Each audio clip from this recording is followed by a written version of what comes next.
Adillah pada kami tak bodoh, meski memang kami tak pandai.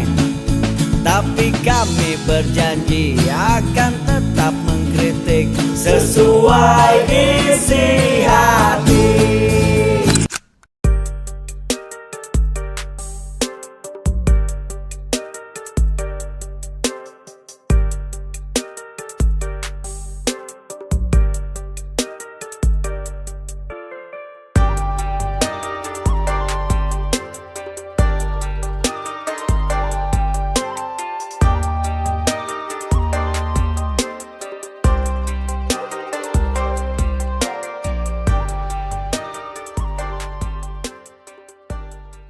Bismillahirrahmanirrahim. Assalamualaikum warahmatullahi wabarakatuh. Sahabat semua, polemik yang terjadi di Partai Demokrat hari ini mengingatkan kita pada sebuah konsep politik belah bambu ya. Ini kan kalau dari sejarahnya kita tahu ini dari zaman penjajahan Belanda ya. Tokohnya siapa itu?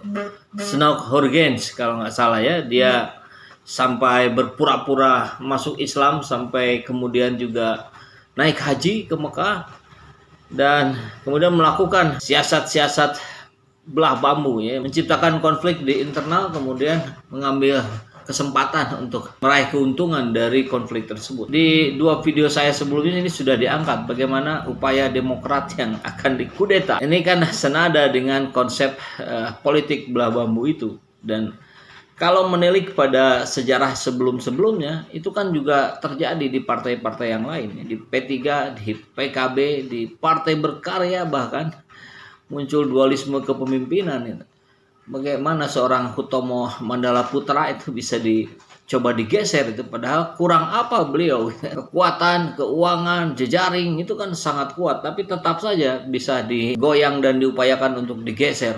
Nah, agak berbeda dengan Partai Demokrat memang karena ini ketahuan sebelumnya gitu. Dan Demokrat menggunakan cara yang berbeda, artinya dia menyampaikan ke publik. Dan ini saya kira strategi yang cukup jitu yang dilakukan oleh Partai Demokrat, sehingga dengan demikian kemudian simpatik rakyat yang sempat hilang dari Demokrat kembali lagi ke Demokrat. Ya, seperti informasi yang saya dapatkan dari rmol.id. Ini politik belah bambu pernah nyasar Golkar, P3 dan Berkarya, tapi Demokrat mengantisipasi lebih cepat. Ya, Direktur Eksekutif Foxpol Center Research and Consulting Pangi Sarwicaniago menilai Partai Demokrat sangat antisipatif dan sigap menyikapi upaya-upaya politik belah bambu tersebut. Kalau politik belah bambu ke Golkar bisa, P3 bisa, Berkarya bisa. Ini pelajaran, tapi ke Demokrat tidak berhasil, kata Pangi saat menjadi narasumber dalam diskusi obrolan bareng Bang Ruslan bertajuk Politik Belah Bambu Menyasar Partai Demokrat pada Selasa 2 Februari lalu. Ya, di informasi ini juga disebutkan Demokrat berhasil menghalau ya upaya-upaya politik belah bambu tersebut, mampu mengkantarnya dengan baik ketika partai-partai yang lain tidak bisa. Saya kira tidak bisa lepas dari mentor politik AHY ya, yang sekaligus ayahnya sendiri, Susilo Bambang Yudhoyono. Saya kira beliau ahli strategi, tentu lebih mampu mengobservasi, menganalisa apa yang sedang terjadi dan memprediksi apa yang akan terjadi di depan. Dan saya kira ini terbukti dengan keberhasilannya mengungkap upaya-upaya mendongkel kepemimpinan AHY di Demokrat. Dan yang menarik tentu menurut versinya Partai Demokrat yang berusaha mendongkelnya adalah Jenderal Muldoko, pemimpin kantor staf presiden yang luar biasanya. Ini kabarnya masih dari RMOL. Incar Demokrat, Muldoko juga dikabarkan sudah tentukan berkoalisi dengan PKB dan Nasdem. Ini kalau main catur ini 3-4 langkah ke depannya sudah dipersiapkan oleh Muldoko. Kalau benar ya versi Demokrat ini luar biasa ini. Disebutkan ada 2 partai politik yang didekati kepala kantor staf presiden Muldoko selain Partai Demokrat. Informasi yang diterima redaksi 2 partai itu adalah Partai Nasdem dan PKB. Ya, PKB seperti diinformasikan sebelumnya bahkan pernah terpecah juga gitu kan.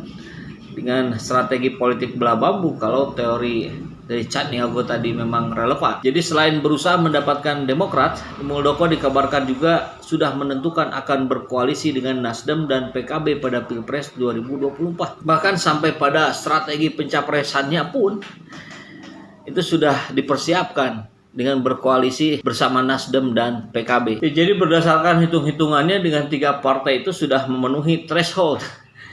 Ya, luar biasa. Jadi memang ini permainan elit-elit partai politik di negeri ini ya sudah melangkah jauh, tentu untuk kepentingan mereka sendiri, bukan untuk kepentingan rakyat. Ya, saya kira di titik inilah kemudian publik menjadi penasaran sebenarnya siapa Muldoko itu, apa latar belakangnya, kenapa bisa melakukan yang dituduhkan oleh Demokrat. Sehingga jadi relevan nampaknya kalau kita kemudian menggali bagaimana rekam jejak seorang Muldoko. Ini kabar saya dapatkan dari Tribun News. Rekam jejak Muldoko, pejabat negara dituduh rebut Demokrat dari AHY, dulu dekat dengan SBY. Ya, kita tahu ya betul bahwa Muldoko itu adalah seorang Panglima TNI yang diangkat oleh SBY. Kalau nggak salah di satu tahun terakhir kepemimpinan SBY. Kemudian dilanjutkan oleh Joko Widodo dan masih menjabat sebagai Panglima TNI. Jadi Muldoko ada pada transisi antara SBY dan Joko Widodo. Tersiar juga di berbagai platform media sosial foto-foto ketika kedekatan masih terjalin mesra antara Muldoko dan SBY. Muldoko juga nampak selalu sangat hormat pada SBY. Bahkan di satu foto ada yang menunjukkan Muldoko sedang mencium tangan SBY. Hierarki yang nampaknya yang akan mulai dihilangkan oleh Muldoko terhadap SBY ya, karena upayanya tentu mendongkel AHY dari Demokrat. Ya, sosok Muldoko dari kabar di Tribun News ini adalah bahwa selama karirnya Muldoko identik dengan pengabdiannya di TNI Angkatan Darat. Puncak karir adalah saat dia menjabat Kepala Staf TNI AD 20 Mei hingga 30 Agustus 2013. Setelah itu kemudian ditunjuk Presiden SBY untuk naik pangkat dan menjadi Panglima TNI. Nah, usai pensiun dari militer, Muldoko sempat menjajaki ranah politik praktis. Dia tercatat masuk dalam jajaran pengurus Partai Hanura pimpinan Osman Sabtaodang pada 2016. Di partai itu Muldoko tercatat sebagai Wakil Ketua Dewan Pembina Partai Hanura. Dia mendampingi Jenderal TNI Wiranto yang menjabat sebagai Ketua Dewan Pembina. Karir politiknya kini merambah kabinet dan masuk istana kepresidenan. 17 Januari 2018, Muldoko kemudian ditunjuk sebagai Kepala Staf Kepresidenan menggantikan Teten Mas Duki. Nah, yang menarik, ketika kedekatannya terjalin sangat erat Muldoko dengan SBY, Muldoko ini pernah mengusulkan agar Presiden SBY mendapat anugerah Jenderal Besar. Ini kalimat yang disampaikan oleh Muldoko. Semangat yang kuat dari Bapak Presiden membangun kekuatan TNI yang handal. Kami bersepakat tidak salah kiranya kalau Jenderal Purnawirawan Susilo Bambang Yudhoyono mendapatkan anugerah Jenderal Besar Susilo Bambang Yudhoyono. Begitu disampaikan Jenderal Muldoko ya dalam sambutannya dalam rapat pimpinan TNI dan Polri di Auditorium Sekolah Tinggi Ilmu Kepolisian STIK PTIK Jakarta Kamis 9 Januari 2014. Dia tegaskan tidak salah penghargaan Jenderal Besar diberikan kepada Presiden SBY. Apalagi selama periode kepemimpinan SBY sebagai Presiden, TNI bisa meningkatkan kemampuan dan banyak mencapai kemajuan. Bukan sekedar dekat ya, tapi dekat sekali.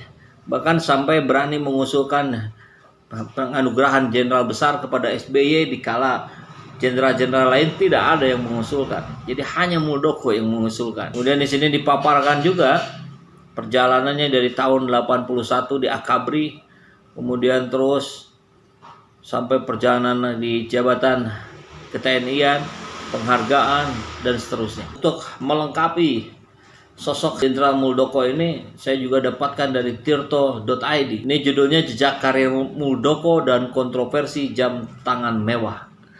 Jadi kurang lebih kalau jejak karirnya sama dengan yang disampaikan sebelumnya. Yang di sini ditambahkan bahwa Muldoko, pria kelahiran Kediri 8 Juli 57 ini kerap meraih penghargaan. Ada 9 penghargaan dari pemerintah Indonesia, Polri dan PBB.